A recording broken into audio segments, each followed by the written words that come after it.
How many times have you heard this? Real men don't cry. You need to be strong. How many times did you hide your pain just because you're a man? I did it for 50 years. And you know what it got me? What doctors call a cardiac event when I was 54. A clean medical way of saying I broke down after pretending I was fine for too long. I'm guessing if you're watching this right now, you're one of those people trying to look strong. Give me a few minutes. I'm going to change the way you think about all of it. My name is Howard. I'm 78 years old, and I need to tell you about the lie I lived most of my life. This thing about being strong. It's a lie that almost cost me everything because it destroyed my marriage and my relationship with my sons. I grew up in South Boston in the 1950s. My father worked at the shipyard, came home every night smelling like diesel fuel, never complained, never showed weakness. And he had one rule he drilled into me from the time I was a kid. Men don't cry. Men handle it, no matter what. And I took that to heart. God help me, I believed it completely. So even during my hardest times, I never let anyone see it. When I felt sad, I put on a smile. When I was scared, I wore that same mask. When I needed help, I gritted my teeth and pushed through alone because that's what men do. That's what I thought strength looked like. I was wrong my whole life. Let me tell you about a night in 1987. I was 35 years old. My mother had just died. She fought cancer for 6 months and suffered every single day. I was always there. I held her hand when she took her last breath. You know what I did the next morning? Went to work. Didn't ask for time off. Didn't talk to anyone about it. Didn't cry. When my coworkers asked if I was okay, I said, I'm fine. I'm handling it. And I thought I was, because I believed that burying your pain was what strong men do. But Linda, my wife, she saw through it. She tried to talk to me, tried to get me to open up, and I shut her down every single time. I don't want to talk about this. I'm fine. Years went by like that. I buried everything. Even when I was alone, I thought I had to be strong. Couldn't show weakness, not even to myself. I drank more than I should have. Worked way too many hours. Kept myself busy constantly so I could stay numb.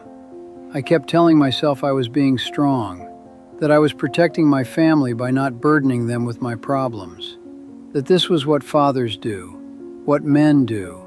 My sons, Michael and David, they were growing up watching me. And you know what I taught them? The same lie my father taught me. Don't show weakness to anyone. Don't cry. Handle everything because you're a man. Michael was 12. One day he came home from school upset. Some kids had made fun of his weight. He was crying, and I snapped at him. Stop that crying, you're not a baby. You think crying's gonna solve anything? How are you gonna be a man like this? Linda looked at me like I'd slapped our son across the face. I didn't care about that look back then. I thought I was teaching him how to be tough, how to be strong, because that's the only way men survive. If you've convinced yourself even a little that being a man means acting like this, it gets worse as the years go by. Because back then, years kept passing and I took it even further. The first real warning came on May 14th, 2001. I was 54, sitting at my desk at work when I suddenly started feeling strange. Cold sweats, tightness in my chest, pain shooting from my left arm to my back. Then I couldn't breathe right. Here's the part that still bothers me. I knew what was happening. I knew I was having a heart attack. And I still didn't call for help. Just sat there for about 20 minutes, sweating, trying to breathe, telling myself I was fine. I convinced myself it would pass because asking for help meant I was weak. And I'd learned my whole life that weakness was unacceptable. My coworker found me slumped over my desk, called 911. Saved my life. I woke up in a hospital bed with tubes in my arms. A cardiologist told me I was lucky, said if I'd waited 10 more minutes I'd be dead. And the first thing I felt wasn't relief or gratitude. It was shame. Shame that I couldn't handle it. Shame that I needed help. That's how sick I was. Linda came to the hospital. Things weren't good between us then. We weren't talking much. She sat by my bed. She looked tired, more tired than I'd ever seen her. And she said something I'll never forget.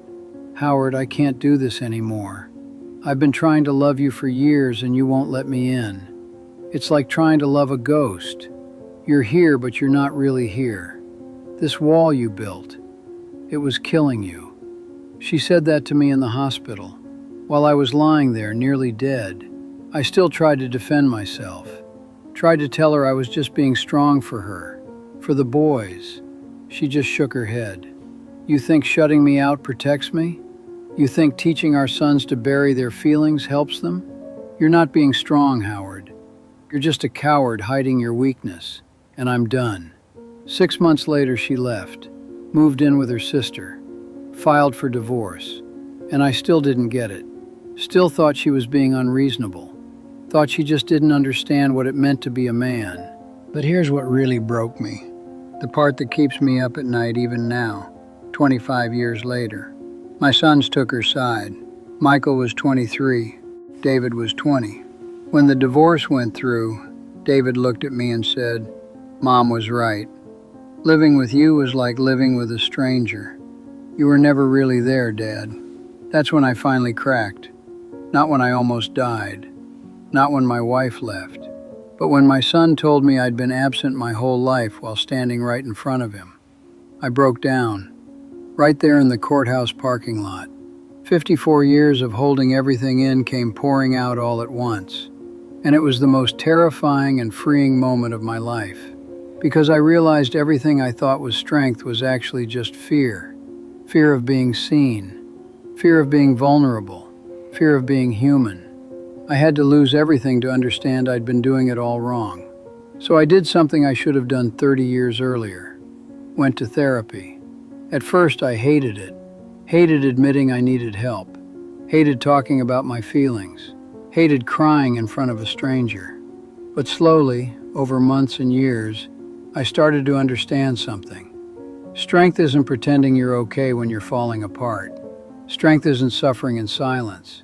Strength isn't gritting your teeth and going through life alone. Real strength is being honest about your struggles. Real strength is asking for help when you need it.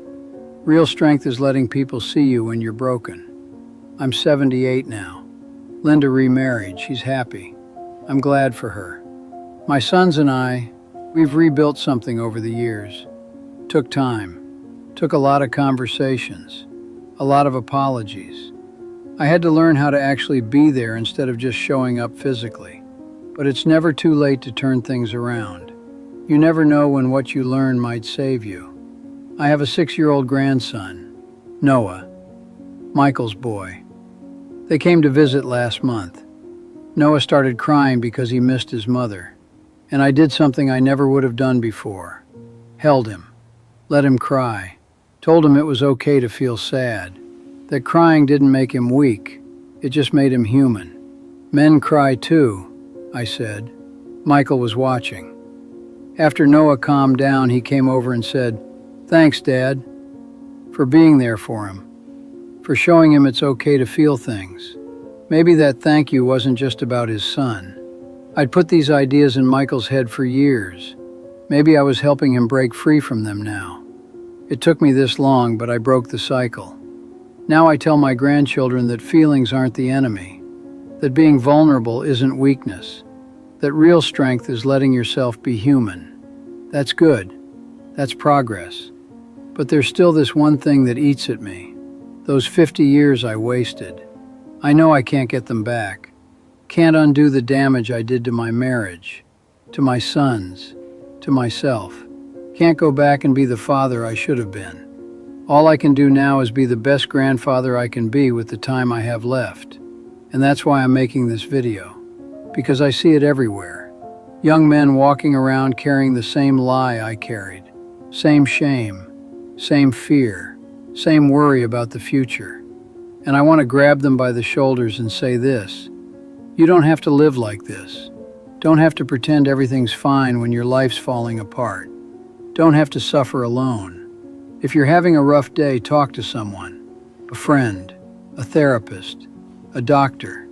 If you don't have anyone like that, write it down. Put your problems in the comments of videos like this. Someone will find you. Talking to them might help, might give you some relief. If you're depressed, get help. If you're anxious, get help. If you're drowning, reach out.